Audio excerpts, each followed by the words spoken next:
अरे वो बहू रानी, जी मम्मी जी। कुछ हमको भी खाने को मिलेगा या बस खुद आई खा पी के बैठ गई हैं?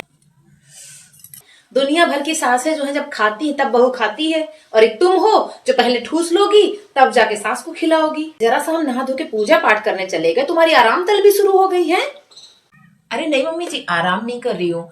ठंडी ज्यादा है और आज सर धो के नहाया था ना, तो थोड़ा बाल बाल सुखा लूं सोचा।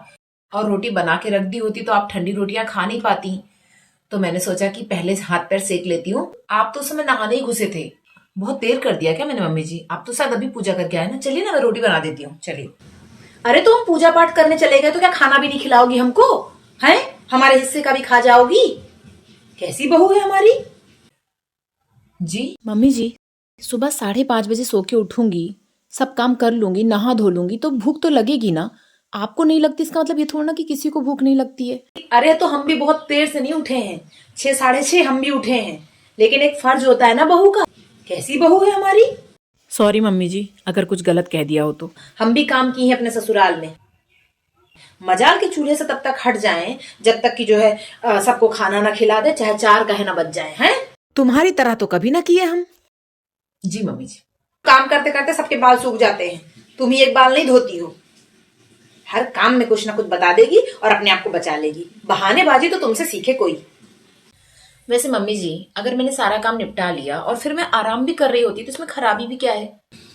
हाँ, तो जब तक हम पूजा पाठ कर रहे थे तुम दोपहर का खाना बना लेती। खाली बैठने की जरूरत क्या है? सुकुमारिता तो तुम्हारे खून के कण में भरी पड़ी है, नहीं है? तुम्हें कोई ठंडी लगती है, हमको नहीं लगती है। अरे हम उम्मीद किए पूजा करके आएंगे, गरम गरम रोटी बनाती मिलेगी बहू, लेकिन नहीं, ये तो ठाट से यहाँ के अपना हीटर सेक रही है। हैं? एक ठंडी तुम्हें को लगती है, बाकी को ठंडी नहीं लगती है। ये नहीं कि चलो सास आएगी अभी तो जैसी आए वैसी रोटी सेक दूं, चाय बना दूं। नहीं, बैठी हुई है। मम्मी जी, खाना तो मुझे ही बनाना है। आप उठ के आए ना, या पुकार लेते, मैं तुरंत आ जाती। और अभी आपके लिए रोटियां सेकूंगी ना, तभी दाल चावल भिगा भी दूंगी और 1-2 घंटे बाद बना भी दूंगी। आप नाश्ता नहीं करते, ये मेरी गलती नहीं है मम्मी जी। हाँ, तो हम नाश्ता नहीं करते इसका मतलब क्या हम खाना भी नहीं खा सकते? अरे हम 11 बजे खाएं, 12 बजे खाएं, चाहे 2 बजे खाएं, बहू का काम है कि बहू पूरे घर को खिला के ही खाना खाए। सब यहाँ अपने हिसाब से खाते हैं, मैंने भी अपने हिसाब से खा लिया तो क्या ही गलत है। एक हमारा वक्त था जब तक पूरे घर को खाना ना खिला लेते थे ना, हम चौका छोड़ के नहीं जा सकते थे। हमारे टाइम हम 4-4 बज जाते थे लेकिन खाना नहीं खाते थे, मुंह में 1 कप चाय उड़ेल के और पूरे घर का काम करते रहते थे बिना रुके। हम भी एक बहू थे, तुम ही अकेले बहू नहीं हो। हमारी सास की ना दबंगता थी, हमें सब सहना पड़ता था। बहू दब के रहती है, तब भी होता था, आज भी होता है। अरे हमने भुगती है, तुमको भुगताएंगे। जैसा हमने पाया है वही तो तुमको लौटाएंगे। हैं? सोच के देखो कितना सहा है हमने। पत्थर रख के बैठते थे जिगर में, 1 कप चाय में पूरा दोपहर काट लेते थे। जी मम्मी जी। कभी 4 बजे भी खाना मिलता था ना तो उफ तक नहीं करते थे हम, और एक तुम हो बिल्कुल मुंह जोर करती हो।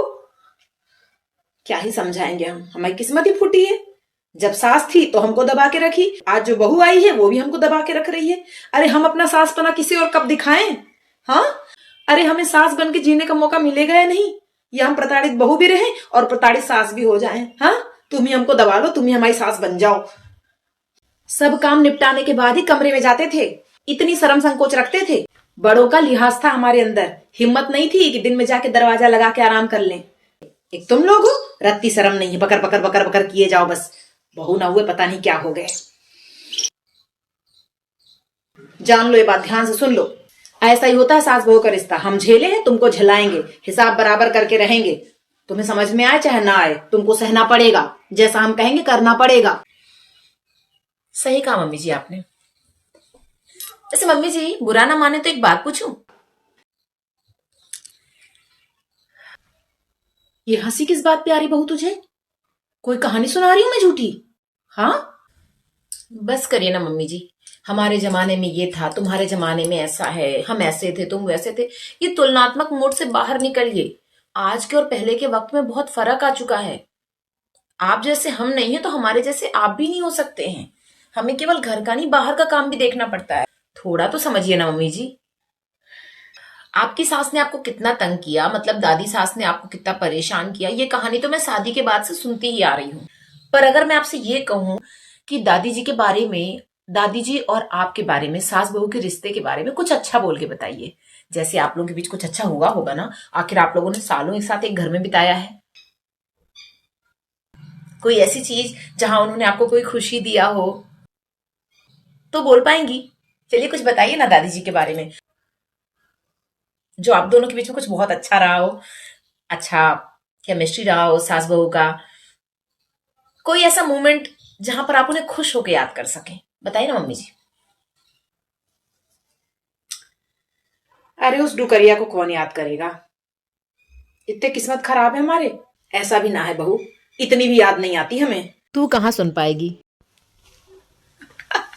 याद और उस डुकरिया को, अरे ऐसी डुकरिया को कौन याद करे, जाने जीते जी मेरी जिंदगी खराब कर दी, मरने के बाद भी मैं उसको याद करूं। बहू मेरी जगह तू होती ना तो वहीं के वहीं फूक के राख हो जाती, अस्थियां जलाने की जरूरत ना पड़ती, इतनी सहन की है मैंने। वो तो भगवान की कृपा है जो जिंदा बच गई, वरना ना जिंदगी जीने लायक ना छोड़ी थी उस बुढ़िया ने मेरी। सच बता रही हूं मैं तुझे बहू, कोई ऐसा पल नहीं है कि मैं मन में सोचूं कि मैं उसे अच्छी बात के लिए याद कर लूं, इतू सा भी नहीं। अरे मेरे बाल बच्चे ससुराल में ही हुए हैं, मगर उसने कोई मदद ना किया। हाँ खाना वाना नहीं बनवाया क्योंकि बनवा नहीं सकते थे, नहीं तो उस समय भी मुझसे खाना बनवा लेती, घर का काम करवा लेती। वो तो तेरे पापा जी सरकारी नौकरी में थे, तो जब बाहर निकलने को मिला तो 4 दिन सुख के जिए मैंने, फिर वो आ गई, क्वार्टर तक में रहने आ गई, और आई तो आई चाचा लोगों को भी ले आई। इतनी भुगती हूं ना मैं, छाती पे मूंग डाला उसने मेरे। गांव में हमारी खेत बाड़ी हुआ करती थी, सब छीन ली बुढ़िया ने हमसे। तुम तो नौकरी वाले हो, सब कर लोगे आगे, ये बोल बोल के सब जमीन खा गई हमारी। और जब सर्विस छोड़ के आए तेरे पापा जी, सारी पेंशन लूट ली, कभी इधर लगा तो कभी उधर लगा तो बोल के वो भी छीन ली। इतना बुरा वक्त देखा हमने। मम्मी जी, एक भी मोमेंट नहीं मिला ना मम्मी जी। कितने दुख की बात है ना मम्मी जी, जिस घर में आपने सालों गुजारा, जिस माँ जैसी सास के साथ सालों गुजारा, माँ जैसी ना सही माँ की जगह पे तो थी ना, आपके पास उनके साथ आपका एक सास बहू वाला जो बॉन्डिंग होता है वैसा एक पल नहीं है। लेकिन हाँ, बुरे कर्म का बुरा नतीजा बहू। जब मेरे अंदर इतनी हिम्मत आई ना, मैं लड़ झगड़ के तेरे पापा जी को उस घर से अलग लेकर आई। जब मैं उस घर से अलग हो गई तब जाके सुकून आया है। पर वक्त आता है, भगवान की लाठी में ना आवाज नहीं होती है। एक टाइम ऐसा भी आया बहू, जो बैठ के अकेली रोटियां बनाती थी, अकेली ही खाती थी। मेरे साथ गलत किया था ना उसने, भुगतान तो भरेगी। क्या याद करूंगी मैं उस बुढ़िया को। अरे मेरे जैसी बहू की इज्जत की होती ना, सम्मान दिया होता, अपनापन दिया होता, तो सेवा किया होता, क्या ही अच्छे पल याद करूंगी मैं उसके साथ के। ऐसी सास किसी को ना दे भगवान, जैसी मैंने सही है समझी। चलो मम्मी जी, मैंने मान लिया कि आप एक बहुत अच्छी बहू थी, आपने बहुत कुछ सहन किया। मैंने इतना सहन नहीं किया, और सच बताऊं मैं इतना सहन कर भी नहीं सकती। किन नामों से पुकारा आपने भी दादी सास को, जानती हैं आप? डुकरिया, बुढ़िया। अगर इतना सहने के बाद आपके मन में उनके लिए अच्छी भावनाएं नहीं है तो उस सहन का क्या मतलब है मम्मी जी? कल को मैं आपको ऐसे याद करूं, मैं ये नहीं चाहती। ऐसे शब्दों से संबोधित करूं, ये भी नहीं चाहती मम्मी जी। मम्मी जी एक बात बोलूं, फिर क्यों आप मेरे साथ वही सब करना चाह रहे हो, वही पुराना इतिहास दोहराना चाह रहे हो जिसका भविष्य आपको पता है? मतलब बहू, सॉरी मम्मी जी, हंसना नहीं चाहती थी, बस हंसी आ गई। मैं मोटी चमड़ी वाली हूं ना, असर कम पड़ता है। पर एक बात बताओ ना मम्मी जी, आप मुझे कम सुना रहे हो, कम सासपना दिखा पा रहे हो, इस बात का आपको दर्द हो रहा है ना? मम्मी जी, जिस कर्म का फल आप जानते हो, जिस इतिहास का भविष्य आप जानते हो, उसे दोहरा के आप दादी जी की जगह क्यों लेना चाहते हो?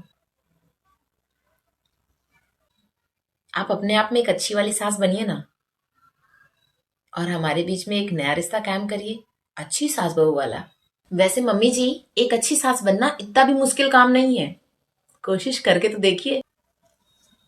मैं पूरी मदद करूंगी आपकी, और मेरी बातों के बारे में सोचिएगा जरूर। ऐसे तो मैंने सोचा ही नहीं बहू। चलिए चलिए, लीजिए आप सेक लीजिए, मैं रोटी सेकती हूँ, फटाफट से खाने आ जाइएगा, ठीक है? हाँ, जा लगा दे खाना। कितनी सही बात कही बहू ने। सद्बुद्धि देना भगवान। जाने क्यों मैंने सोचा ही नहीं। अरे जो व्यवहार दूंगी वही तो पाऊंगी, और मैं तो वही व्यवहार दे रही हूं अपनी बहू को जो मेरी सास ने मुझे दिया था, ये जानते हुए कि भगवान की लाठी में आवाज नहीं होती। हे भगवान। नहीं नहीं भगवान जी, अब मैं ऐसा व्यवहार नहीं करूंगी। करती तो है पूरे घर का काम, अरे कभी मुझसे भी उम्मीद कर लेती है, क्या गलत है? हम ही दोनों तो एक दूसरे का सहारा हैं।